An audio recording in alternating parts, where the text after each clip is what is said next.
ધારાસભ્ય જયંતિભાઈ રાઠવાની અધ્યક્ષતામાં ટીબી રોગના દર્દીઓ માટે પૌષ્ટિક આહાર કીટનું વિતરણ કરવામાં આવ્યું। 138 પાવી જેતપુર વિધાનસભાના ધારાસભ્ય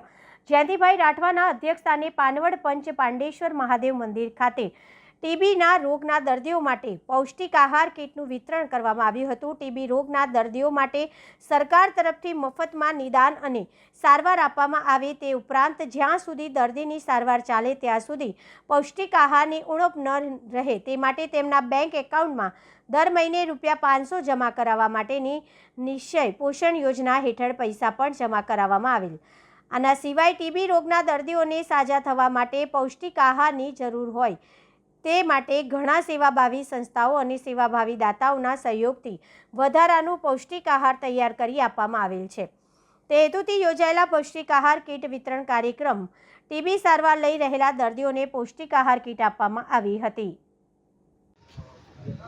દેશના પ્રધાનમંત્રી શ્રી નરેન્દ્રભાઈ મોદી સાહેબનો જે સંકલ્પ છે કે 2025 સુધીમાં દેશમાં જે ટીબીના દર્દીઓ હોય એ દર્દીઓને ટીબી મુક્ત ભારત બનાવવા માટેનો જે એમનો સંકલ્પ છે એ સંકલ્પને સિદ્ધ કરવા માટે જે અમારા છોટાઉદેપુર જિલ્લાના ટીબી વિભાગના આરોગ્ય અધિકારીઓ દ્વારા અને ધારાસભ્યના સહયોગ દ્વારા પાનવડ ખાતેથી પાનવડના મારા સન્માન્ય આદરણીય વેપારીઓને નિક્ષય મિત્ર બનાવીને એક સહયોગી બનાવીને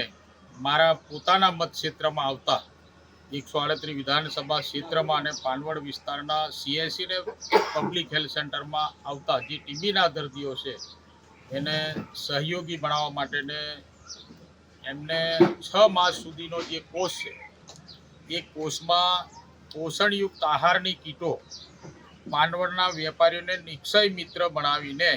તેઓ એમને 6 માસ સુધી એ કીટો આપે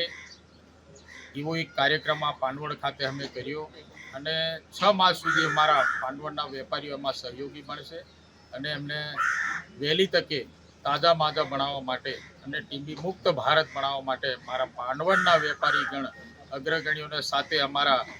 છોટાઉદેપુરથી વરુણ પટેલ પણ એમાં જોડાયા છે। તે બદલ તેઓનો આભાર પણ માનું છું અને આવા વેપારી મંડળના પ્રમુખશ્રીઓ વેપારી મંડળના મારા આદરણીય સન્માન્ય ભાઈઓ તથા સ્વૈચ્છિક સંસ્થાઓના વડાઓ સાથે અન્ય આગેવાનો આ કાર્યક્રમમાં જોડાઈ